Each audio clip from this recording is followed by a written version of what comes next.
Want to unlock the secrets to a thriving business in the healthcare space and pick up some health hacks along the way? Health Hacks is the podcast that uncovers the latest and cutting-edge health secrets and inspiring business success stories. Each episode, we'll dive into innovative remedies, expert insights, and business hacks to take your practice to the next level. Now here's your host, Mark White.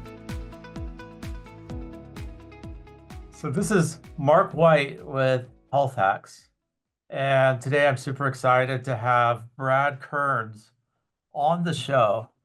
And I'm just talking to Brad. He's a master at like staying healthy, even as we get into the 60s, which I admire because I'm 55 and I find myself hurting all the time. And I want to know some of the things that you're doing to stay young and healthy. Welcome to the show. Oh, thank you so much, Mark. It's a great topic to discuss because I was a pretty extreme endurance athlete in my youth. I competed on the professional triathlon circuit for 9 years. I raced all over the world, living out my dream of becoming a pro athlete. And at my very best, I had great success. I was two-time U.S. national champ. I was ranked number 3 in the world. I also got my butt kicked a lot out there on the circuit, flying around and coming home with my tail between my legs. And so I had to learn these lessons of success and failure in a very intense and dramatic manner. And one of the main lessons I learned was that if you just dispense an unregulated competitive intensity in life, it is not the path to success. It might be in the workaholic culture of startup corporate, life. But as an athlete, I had to really discover the hard way a nuanced approach where I tried to take care of my health and balance stress and rest in a strategic manner, and then be able to build and build on my success without getting slaughtered by personal mistakes, overtraining, ego demands, unregulated competitive intensity. So that's my favorite takeaway from my time as a youth, going out there and pushing my body really hard. But then, the time comes when one retires from whatever their peak years in sport, and I realized the importance of like keeping this competitive edge and having an outlet that really challenged me and was compelling and I was passionate about. So today, as I'm in the newly minted in the 60 and over division, I'm an extreme fan of Masters Track and Field. It's a really great community where they have track meets for people of all different age groups. And so I compete in the 400 meters and the high jump now.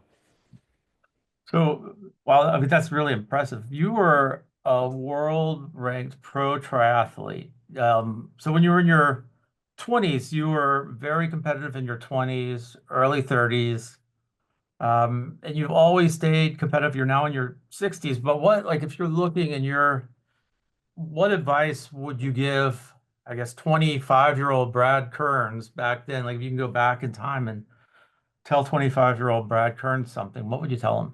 I guess it would be like the same answer if you asked an NFL player, like, hey man, enjoy this while it lasts, because this is really a young person's game. And don't forget that you have a long life ahead of you where you get to enjoy active, energetic lifestyle. My favorite quote to answer your question comes from my good friend and former Olympic gold medalist in triathlon, Simon Whitfield. And I asked him what he was doing after he retired from the pro circuit with his gold, and he won a silver in the 2008 games, gold in 2000. And he says, I said, what kind of fitness things are you doing now? And he says, Brad, today I'm coached by my 80-year-old self. And I thought that was such a great insight to, you want to make your 80-year-old self proud and satisfied.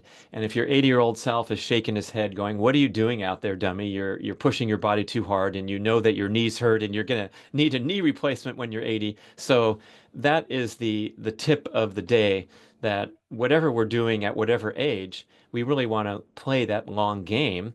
Well, you don't have to, I guess. You can go and bash your body and figure out all the worn out parts later. But I think it's a great way to look at your lifelong fitness endeavor, is to, strategically plan and also adjust as the age groups go by. So when I turned 60, I had a birthday party, and you hear that refrain all the time, hey, 60 is the new 30, I feel great.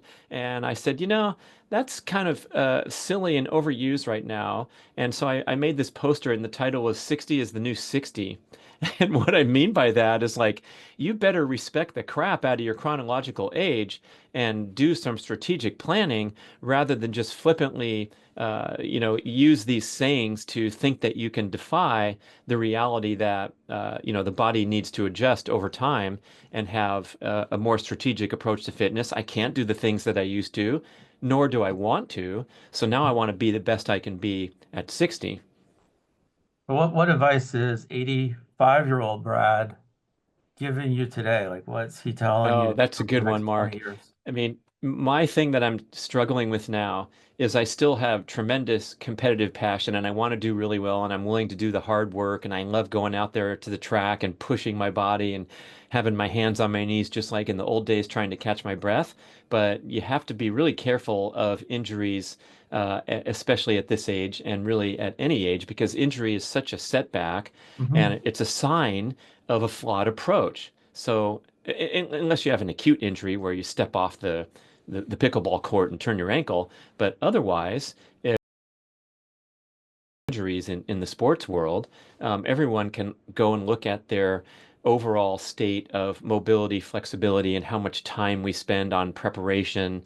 We call it prehab or rehab, so that you can be the best you can be when it's time to go play your pickleball match. And I think a lot of people are going right for the candy at the end, which is the fun part, rather than spending all that time in preparation. So my advice from the 85-year-old is to like, hey, put your time in, make sure that you have nice mobility and functionality in your feet and you're getting your feet strong and your quads and your glutes and you're using your mini bands and you're using your stretch tubing and all the great advancements that we have to get the body right in order to go and perform and do the fun stuff.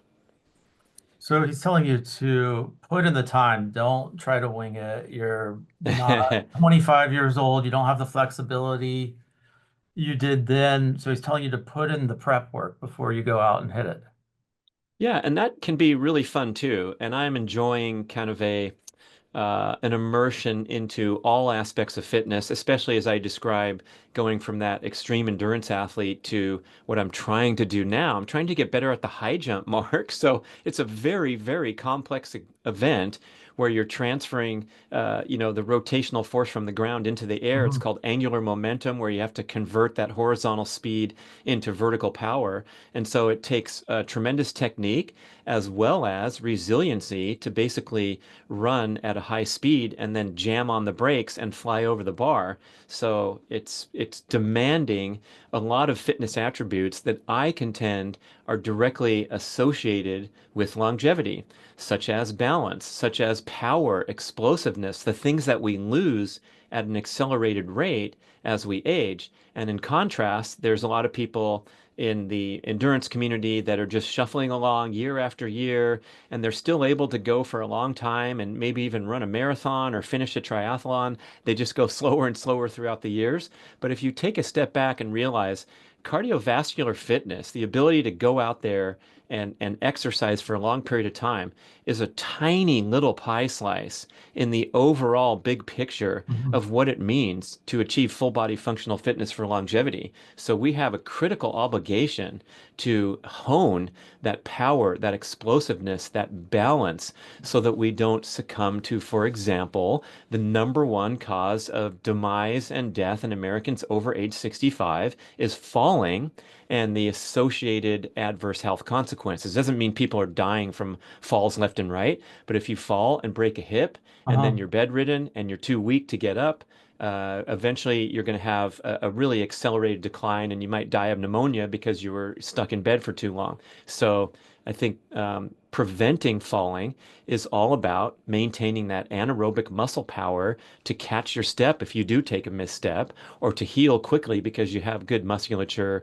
and good strength, rather than just huffing and puffing, which unfortunately I think is kind of the overemphasized theme of the fitness world today is you're getting your cardio in. And that's great, but we also have to recognize that all forms of exercise are cardio. So even if you Mhm. go to the gym and do a sequence of the stations of lifting weights, or you're going and playing pickup basketball where you're standing around a lot, but then you're doing brief bursts of explosive anaerobic power, you're jogging up and down the court for a little bit of aerobic, and then you're resting, and then you're back in the game. All that is a great stimulation to the cardiovascular system. It does not have to be steady state to count toward your overall fitness objectives. So I was reading that the test you do at 50 that directly correlates to longevity is a one leg balance test. How long can you Oh, balance on each leg? Um, and I'm curious, like when you're 50s, like and you're talking to just your regular guy, like what advice do you give that person if they want to stay in the game? Is it just flexibility, balance? Um, I know there's a whole movement for them to be in the weight room and not trying to jog so much.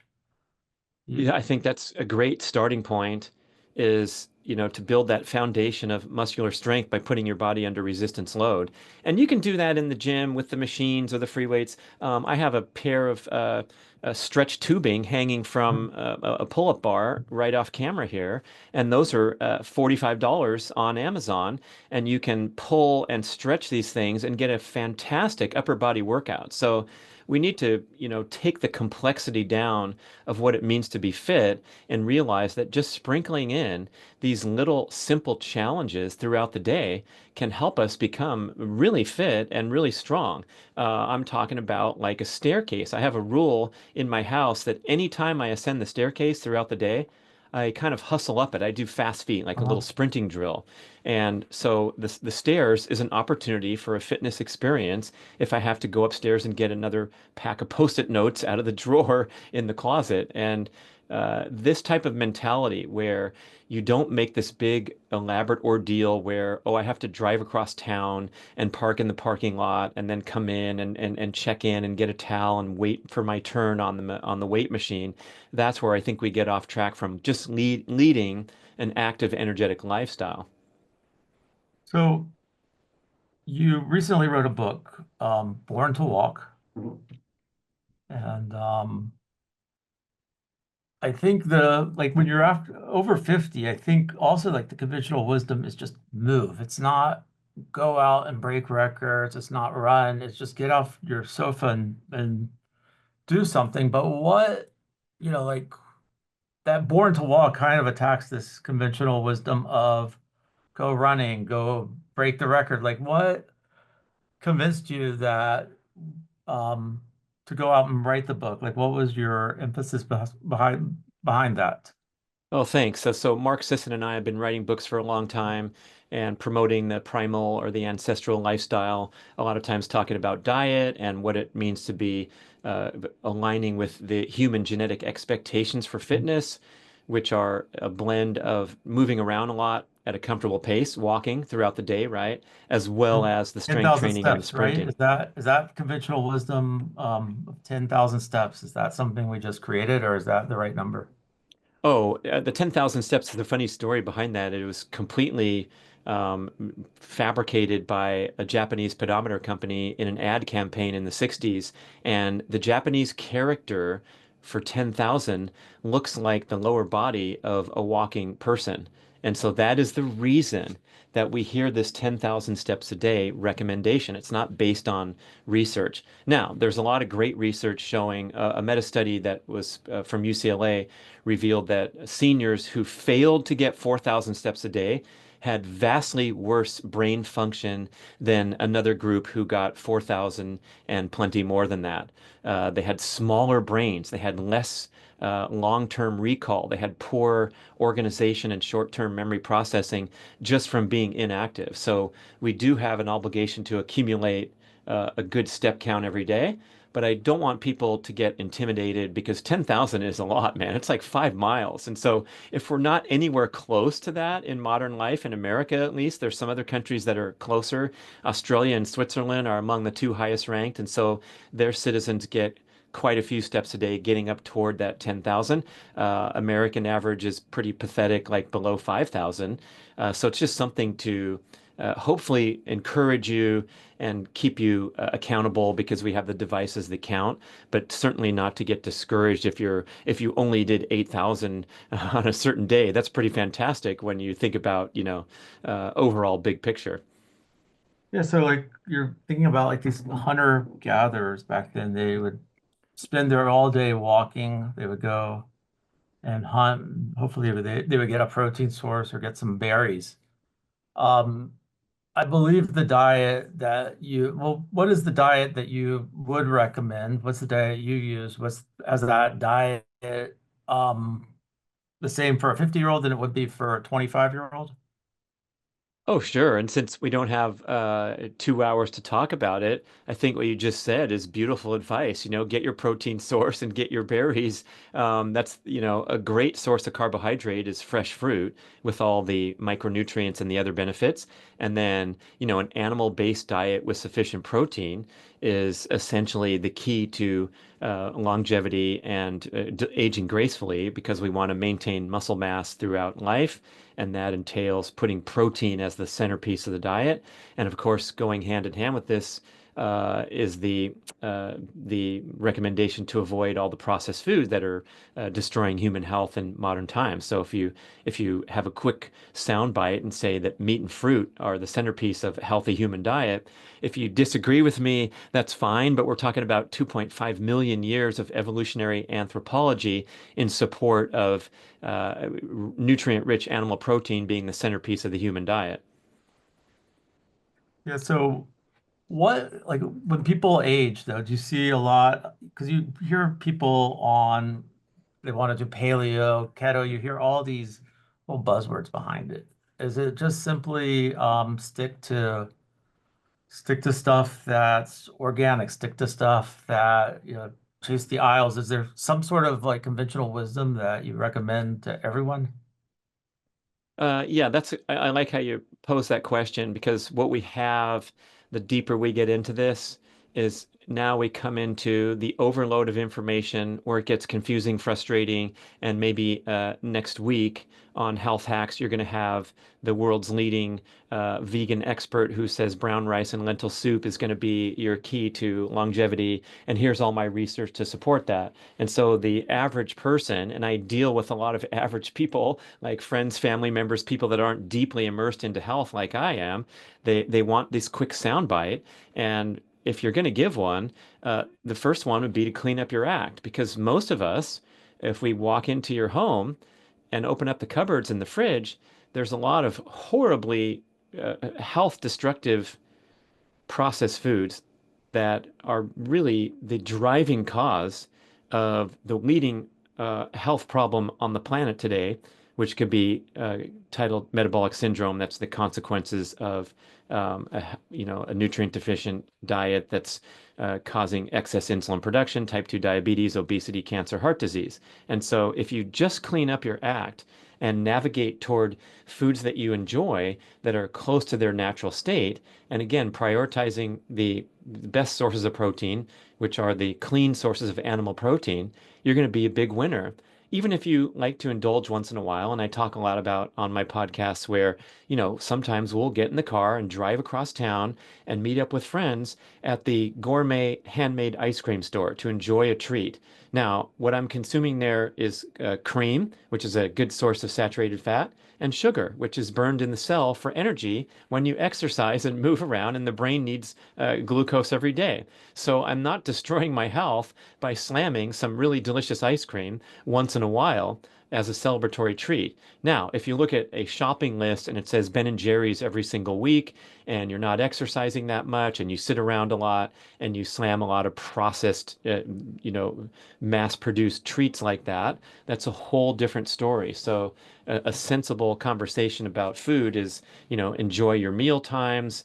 Hopefully you can connect with your local community and source locally grown foods, go to the farmer's market, talk to the people that are doing this for a living, form relationships. All that great recommendation will help, elevate eating to be one of the great pleasures of life, and also navigating to the most nutritious foods and the ones that are not aggressively destroying your health with the boxed, packaged, frozen nonsense that form the centerpiece today of the modern diet. There's some research, like Dr. Lauren Cordain cites, that 71% of the calories in the modern diet are from foods that were non-existent in Paleolithic times. And again, we've been eating a certain way for 2 million years to become human and to be the best we can be. And now we have frozen waffles with synthetic syrup, and then on to the next meal and on to the next meal. It's funny because if you go to your healthcare provider, they can't even talk about diet.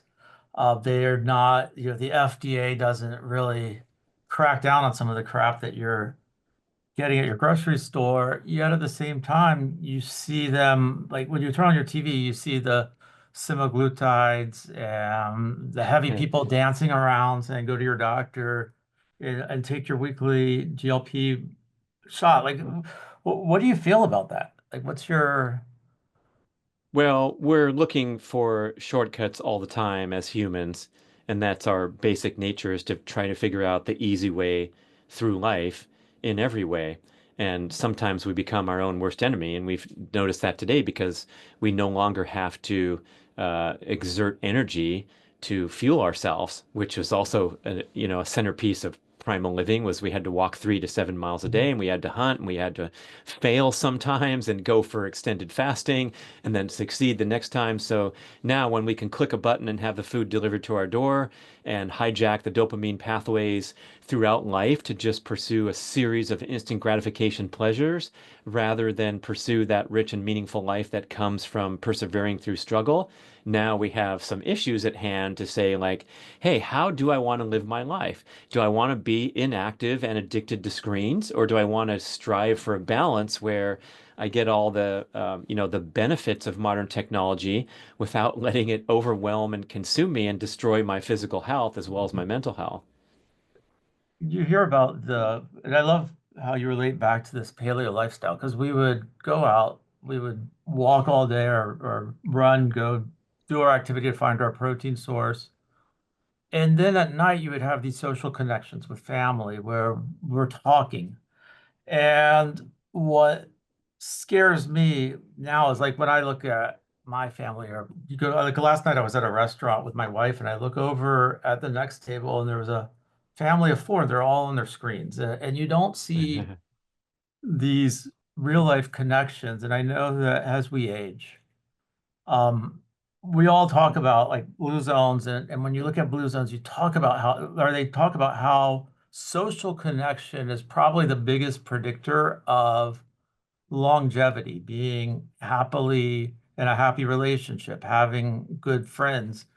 How much do you talk about that in the work you do, or how, I mean, we know it's important, but how do you address that? Yeah, thanks, Mark. I mean, I've been doing this BRAD podcast for many years and had many of the world's leading health experts on diet, fitness, peak performance, longevity. And very early on, I realized that all this stuff and all this effort that we make toward health is kind of meaningless without the context of a rich social network of people to share it with and connect with. And so I've had a lot of relationship experts on the show. One of my favorites being John Gray, Yep. the noted best-selling author of Men Are From Mars, Women Are From Venus, Yeah. number one best-selling relationship author of all time with that great success over decades. And, he cites research that a dysfunctional romantic partnership will take 7 years off your life because of all the stress and the destruction to health that we know occurs when we're in chronic stress patterns and overproducing cortisol, suppressing the other important vitality hormones that promote longevity. So a crappy relationship will take more years off your life than a smoking habit. And on the flip side, a wonderful, loving romantic partnership will add more years to your life, arguably, or at least up in the same category as totally dialing in your diet and being a six-pack fitness freak for years and years. And so it's kind of nice to put it all together and realize, hopefully, these things will go hand in hand, right? If you feel good about your physical body and you have an Hmm. energetic disposition, you're going to be a much better partner than someone who's not taking care of their health and then expecting a miracle with, a wonderful, loving relationship where whatever, you're both going down the tubes with bad health habits or, something like that, which sounds ridiculous. And then we get into things like we get into sleep. Do you track your sleep? Do you use like an Aura ring or some sort of? Oh yes, I track my sleep very carefully when I wake up in the morning and I see how I feel. And the rest of it, whatever works for you, but it seems kind of silly to me because there's nothing better than your mood, your state of alertness, your state of energy first thing in the morning, as well as how things go in the evening. So I have a very solid wind down period where I get to sleep very close to the same time every single night and I reliably start to feel sleepy with that melatonin production kicking in on cue to the point where after 10 p.m., I'm good for nothing. And my wife teases me because she's like, "Oh, you're slurring your words again. You better go to sleep." And I'm like, "You're right. I'm pretty tired. I'll see you later." And so the tracking is something new for humans to Mhm. get involved with and get more connected to the goals, but I don't want it to get in the way of sensibility and an intuitive approach to health. And that especially goes for one's fitness endeavors because the most important thing for decision making and being smart and sensible with how you train, how you exercise, is to discern how your body's responding and your level of readiness, as some people call it. And that's going to trump anything that it shows on a watch or a device. And same with sleep. I don't care what the scoreboard says. If Yeah. you're kind of feeling like you're not right in the morning, then you got a problem with your sleeping habits. Yeah, and it's funny because I use an Aura ring. My wife doesn't. She thinks it's silly. She's like, "Look, I if you don't know how you feel when you wake up, you can't just look at an algorithm. You either feel good or you don't. You either slept well or you didn't." Yeah. I mean, anything that connects us to important goals and values and priorities, I'm going to say is thumbs up. But I do see sort of this flooding of the biohacking approach, and then people are missing out on the low-hanging fruit, which would be, for example, just cleaning up your act and ditching processed foods or ditching dysfunctional relationships, if we want to go back to that topic for a moment. Like, I don't care what you're doing with all your high tech if you snap at your partner because they Yeah. complain about your habits, then we got a problem, right? So one of the things that you're known for too is like you have a very disciplined morning routine. Tell me about it. Well, it started 8 years ago, and I was realizing that I was heading out there to do my awesome track workouts, which are so fun and so challenging. But then I was feeling banged up routinely for a couple few days after with little nicks and soreness and tightness. And I realized like I need to raise the foundation from which I launch all my ambitious workouts, especially as we get into the older age groups. So I implemented this policy of waking up and immediately hitting the deck first thing in the morning before I do anything else and going through a little simple sequence of foot mobility, twisting the foot around and going up on my toes and then flexing down onto my knees and then doing some yoga postures interspersed with dynamic stretching. And I really felt great after finishing this brief routine. It started as 5 to 7 minutes, then it got to 12, then it got up to 40. Today it's down to like 20, just my most sustainable level of stuff to do. But I do it every single morning. And it's kind of a vote in favor of me prioritizing my health and also showing the ability to adhere to a healthy habit no matter what. So I put it in the same category as like brushing my teeth at night. Yeah. Most people listening could raise their hand and say, who here brushes your teeth reliably every single night? Yeah, pretty easy to lock in that one. And so my morning exercise is on the same level as those other built-in lifestyle habits. Now, I'm not advocating that everybody chunk out a 20 or 30 or 40-minute morning session every day. But if it starts with 5 minutes where you can go perhaps outside on the porch and get some fresh air and do the yoga sun salute exercises. You can find those on YouTube. It'll take you a few minutes. You know, you extend your arms overhead, you sweep them down to touch your toes, you bend to the right, you bend to the left, something that gets the body moving, gets the blood flowing, gets the brain engaged in a nice, relaxing ritual.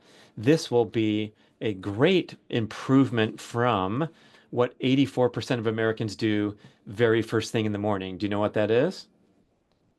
Um, They first thing do in the the morning, same thing. The go same to 84% of Americans do the exact same thing every morning. go to the bathroom. I mean, that's a very good guess, and it's probably true, but the research, the study I'm referencing from Adweek says that they reach for their mobile device. Oh, that's scary. And most of them are in bed when they do it. Now, the behavior psychologists report, the quote is from Dr. Nicole Benders-Hadi. She says, once you reach for that device and you put your brain into reactive mode, it will never recover, end quote. And so once you start in with that instant gratification, dopamine flooding behavior patterns where you're Mhm. engaging with novel stimulation from social media or from your text string, it's very difficult to extricate and, for example, now sit down with your gratitude journal and write 4 ways that you feel grateful, or perhaps engage in an exercise session like I describe. And so this is a vote to put that stuff aside. Don't worry, it'll be there when you do reach for your phone after you knock out a 5 or 10 minute movement sequence. So at night and in the mornings, do you take media break before you start looking at that stuff? Well, the morning, my first thing is hitting the deck every time, Right. for sure. Mhm. So it's like I'm not even awake yet. Literally, I'm not online until I finish the morning sequence, for sure. And that's been a big, I think everybody can do it.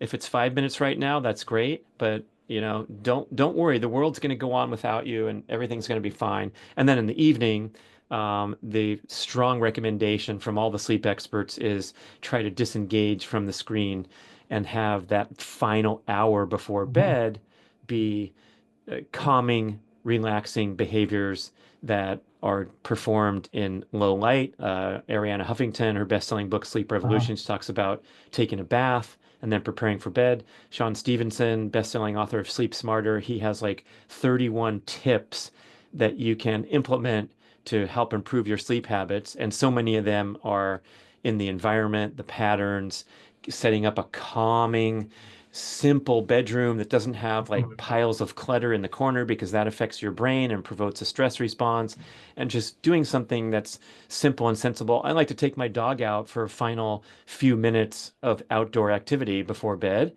And then you're getting fresh air. It's probably cool out in many cases.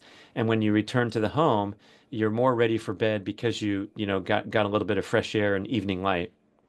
And when you wake up, you do a cold plunge as well, or you do exposure to cold? Mark, I did that so hardcore for about 5 years.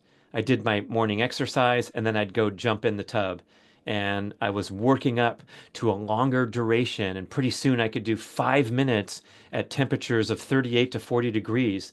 And boy, was it, a great exercise in personal growth, discipline, and resilience. But today, honestly, the cold plunge is more of a variable habit because I realized that, well, you can become adapted to cold, so it wasn't that hard for me, and that's great. But overall, a cold therapy session is still a stressor to the body.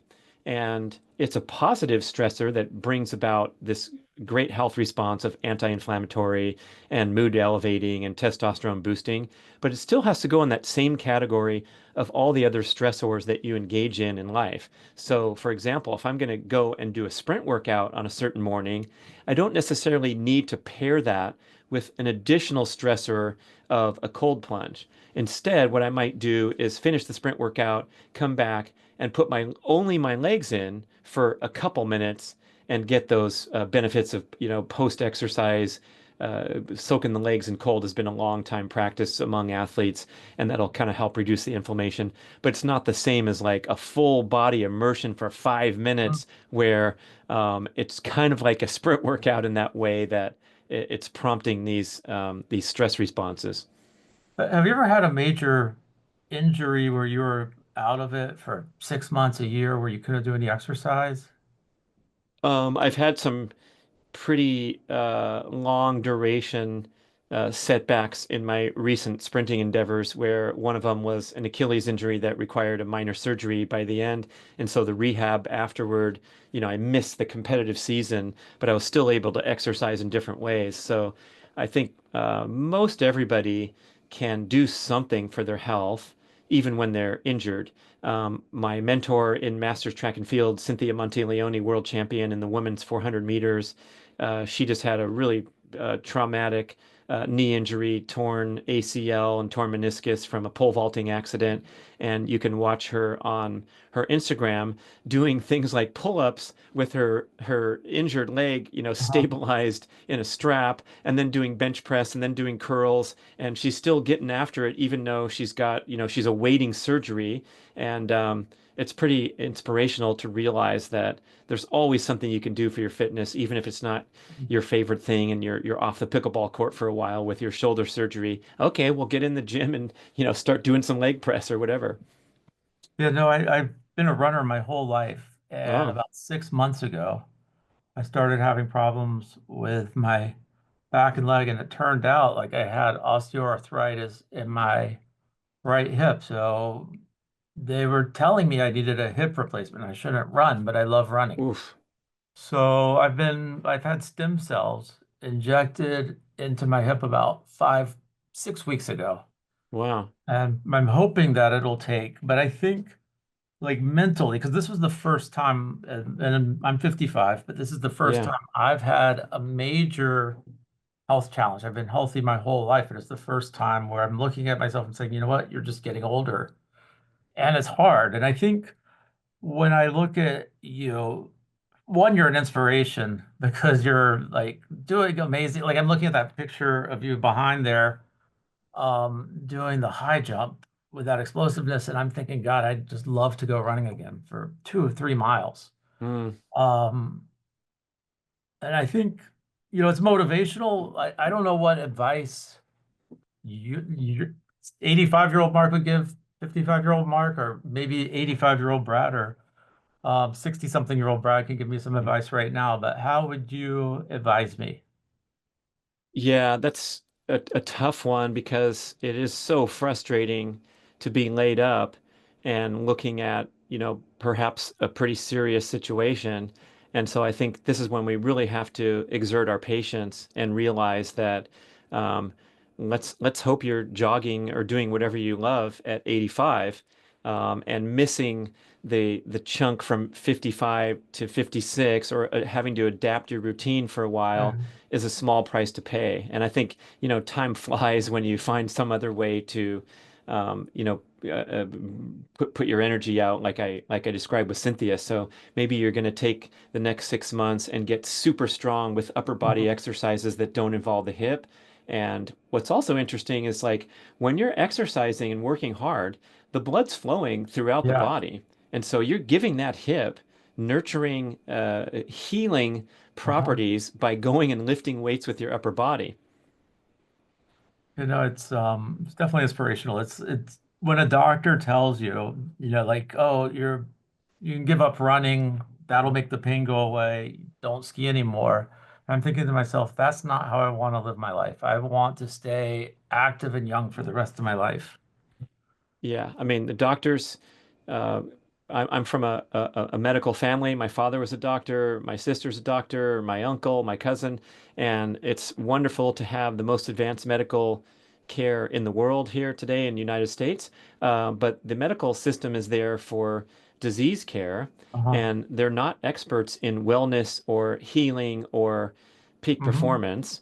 And so that's when it's really important to engage in alternative practitioners who will come and get you strong and work on that hip from the actual cause. Like, why the heck did your hip and your lower back start to get tweaked, even though you've been running for years and years. Maybe you have a functional weakness where your hip flexors have become tight and shortened, and that's putting too much stress Yeah. on the glutes and the lower back. So I'm going to give you these mini bands. I'm going to have you do 20 of these every morning. And when you discover these functional weaknesses, for me anyway, it's fascinating. Like, they ask you to perform some simple activity, and it's like, oh crap, I can't do that with my left leg as well as my right. Yeah. Well, now I know a possible cause of these overuse injuries is that functional deficiency that can be easily improved upon with putting in the work. So when I had that Achilles injury and surgery, they sent me to physical therapy, and I went into this place that was right inside a performance gym with all the stuff there. And I'm going in, feeling kind of like a baby. I just had the first surgery I've had, and I'm talking to the practitioner, Dr. Jonathan, and I'm saying, yeah, in the morning it burns a little bit here on the right, and then it gets better, but then sometimes I feel it over here. And he goes, grab the 45-pound kettlebell, go sit on the bench. I want you to do 3 sets of single leg kettlebell raises, hold the top for 13 seconds, come back when you're done with those. And I'm like, okay. And then I finish and I'm like, yeah, it feels kind of tight now and it's a little painful. And he's like, okay, go over to the bar, put the strap on it, and I want you to hold the pin press for 30 seconds. He was putting me to work from the very time I set foot in the gym. And for the next year, all I did was work the crap out of that injured Achilles and that calf muscle to get stronger and stronger and stronger so that I would be more resilient. And this, of course, was the cause of the injury in the first place. So strengthening and moving is the new, gold standard Mhm. in healing, along with cutting edge therapies like OmniWave, GainsWave, which I highly recommend for your hip too. There's ways to Yeah. get better without succumbing to drugs, surgery, and rest, which I would characterize in a flippant manner, the Mhm. the the mainstream medical approach. And that really bugs the crap out of me because, like, my mom's a pretty fit, active 88-year-old, and she goes in and complains of hip pain, and they say, well, we'll just give you a shot. And I'm like, Yeah. no, no, no, no, no. She can go do some mini band straps just like an athlete and get that thing better rather than, advance the process of breakdown when you get instant pain relief. Yeah, I've been using GainsWave on my hip, and that does keep the pain away, but Nice. it's tough. I really Yeah. appreciate the time. Um, Born to Walk came out a few months ago. It's I would recommend readers getting that book. There it is, Born to Walk. Definitely listening to the B-Rab podcast. You are an inspiration to all of us, men and women over the age of 50, because you look at what's possible. I really thank you for your time.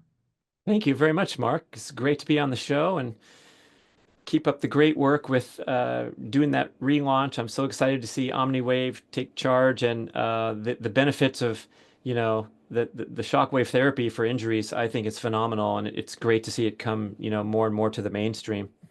It is crazy. Thank you so much. I appreciate it. And that is cut. Boom. That's a So wrap. that's a wrap. They'll cut it. No, I appreciate that. It's you're a good guest, and it was fun to get you as, like, literally you're my first guest in about 2 years, and I'm like, do I remember Nice, how to man. do these things? So Yeah, the cobwebs are off. You're on the board. yeah, it's fun. Well, shoot, good luck with your hip. I mean, those are Yeah, annoying, but they do such a good job with uh, replacements these yeah, I think days I'm that, gonna get the yeah. replacement. I think I'm convinced. Because they said even with the stem cells, they said, look, it'll take away the pain, but you'll never get the mobility back. You'll never be able to Yeah, spread out because it's, yeah. I mean, I know several people that have had replacements. yeah, Everything's gone well, and you do everything you can. Of course, the stem cell would be a great recommendation, and then see where it ends up. But yeah. I'm gonna lots of wait potential. Yeah. 6 more weeks, see if the stem cells take, and if they take, maybe I don't get the hip replacement. Well, keep me Uh, posted. I mean, I that's will. I appreciate yeah, that. And you're yeah. in California. I know you had a Gainswave with one of the providers there. Yeah, I've gone to Dr. Judson Brandeis's Uh, clinic in San How's that? Ramon, and Good. I was just talking to Cole about getting some more advertising going and Mhm. promo, and we'll go over there and film some great content of me getting the treatment and him talking about it. I think it'll be great for the relaunch. Yeah, we're actually relaunching Gainswave to be more just general shockwave therapy, but with proven protocols and good machines. So you could have Gainswave on your hip, shoulder. It's not just for sex anymore. Yeah, I love it. I mean, Dr. Brandeis, this is now like 2 years ago. He says, "Hey, I've been using this thing off label. You want me to test it on you?" And I'm like, "Yeah, man, my hamstring's totally munched." And he did like one treatment, and I felt like it had a tremendous impact. Like the next day, Mhm.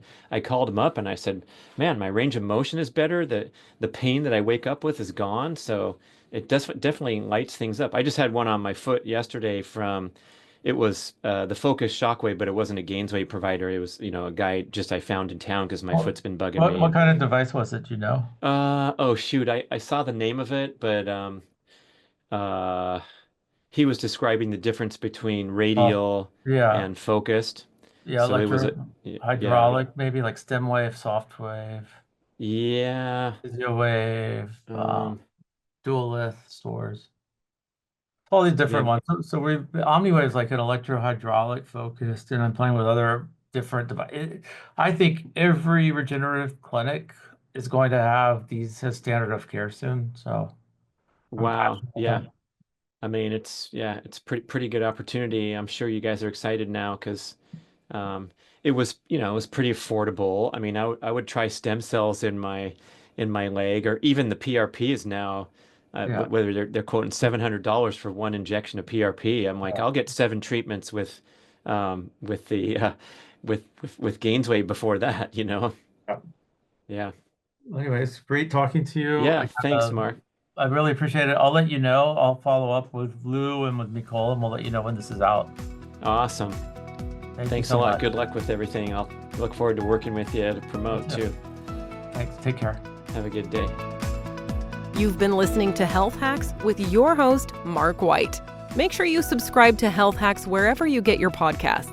Health Hacks is brought to you by OmniWave, your gateway to regenerative therapy. The ultimate shockwave device on the market, delivering absolutely pain-free, non-invasive regenerative treatments. To learn more about OmniWave, head on over to omniwave.com. If you're interested in joining the OmniWave network, book a call with our experts, and for being one of our listeners, you're entitled to a special promotion by using this code, HACKS. Thanks for listening.